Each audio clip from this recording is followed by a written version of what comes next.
তাহলে থ্যালাসেমিয়া হলো একটা জেনেটিক ডিসঅর্ডার বা বংশগত রোগ, যে রোগটা মূলত হয়ে থাকে জিনের মিউটেশনের ফলে। এবং জিনের মিউটেশনের ফলে মানুষের যে লোহিত রক্তকণিকাগুলো রয়েছে, এই লোহিত রক্তকণিকাগুলো অস্বাভাবিক হয়ে যায়। তাহলে থ্যালাসেমিয়া মূলত লোহিত রক্তকণিকার একটি অস্বাভাবিক অবস্থাজনিত রোগ।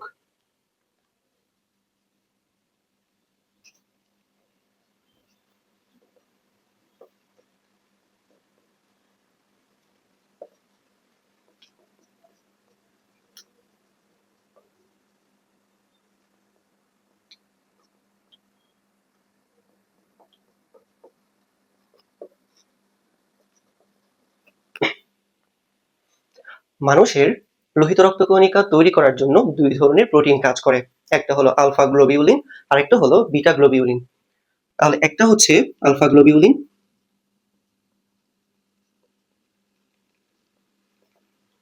দুই নম্বর হলো বিটা গ্লোবিউলিন।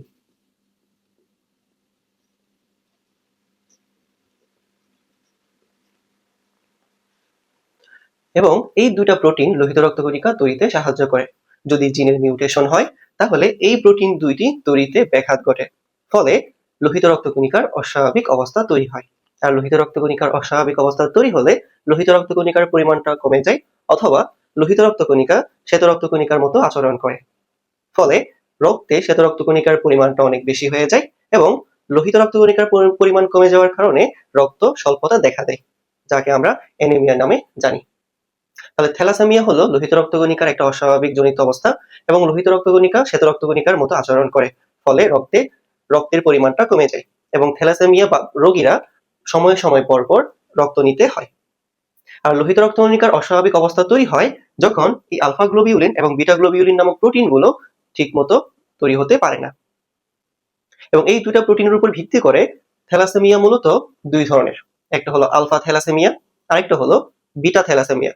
অর্থাৎ যখন আলফা গ্লোবিউলিন নষ্ট হয়ে যাবে, তখন সেটাকে বলা হচ্ছে আলফা থ্যালাসেমিয়া।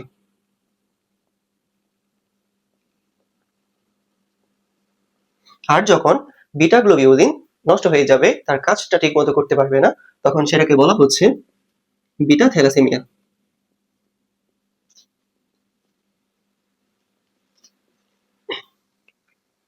এছাড়া জিনের প্রাপ্যতার বা প্রাপ্তির উপর ভিত্তি করে থ্যালাসেমিয়াকে আবার দুই ভাগে ভাগ করা হয়। অর্থাৎ ওই জিনের মিউটেশন যে হলো, ওই অস্বাভাবিক জিনটা কার থেকে আসতেছে, বাবা থেকে আসতেছে নাকি মায়ের থেকে আসতেছে, এই বিষয়টার উপর ভিত্তি করে থ্যালাসেমিয়াকে আবার দুই ভাগে ভাগ করা হয়। তাহলে জিনের প্রাপ্তির উপর ভিত্তি করে, জিনের প্রাপ্তির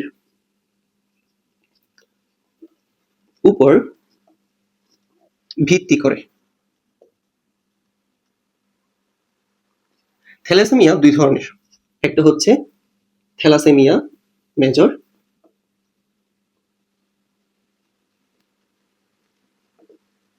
আরেকটা হলো থ্যালাসেমিয়া মাইনর। আশা করি তোমরা বিষয়টা বুঝেছো। তাহলে থ্যালাসেমিয়া মেজর কখন হবে? যখন ওই জিনটা তুমি বাবা ও মা উভয় থেকেই পাবা, তখন হবে থ্যালাসেমিয়া মেজর। আর যখন তুমি বাবা অথবা মা দুইজনের মধ্য থেকে যে কোনো একজনের থেকে পাবা, তখন তাকে বলা হচ্ছে থ্যালাসেমিয়া মাইনর। আশা করি তোমরা বিষয়টা বুঝেছো। দেশে 7,000 প্রতি বছর 7,000 শিশু থ্যালাসেমিয়া নিয়ে জন্মগ্রহণ করে, এবং এখন পর্যন্ত প্রায় 1 লক্ষেরও অধিক রোগী থ্যালাসেমিয়া রোগী রয়েছে। তাহলে থ্যালাসেমিয়া রোগটা হলো একটা বংশগত রোগ। এটি হয়ে থাকে লোহিত রক্তকণিকার অস্বাভাবিক অবস্থাজনিত কারণে। আর লোহিত রক্তকণিকা অস্বাভাবিক হয় কারণ তার উৎপন্নকারী দুটা প্রোটিন, একটা হলো আলফা গ্লোবিউলিন আর একটা হলো বিটা গ্লোবিউলিন, এই দুটা প্রোটিন তৈরি হতে পারে না। ফলে যখন আলফা গ্লোবিউলিন তৈরি হতে পারে না, তখন হয় আলফা থ্যালাসেমিয়া।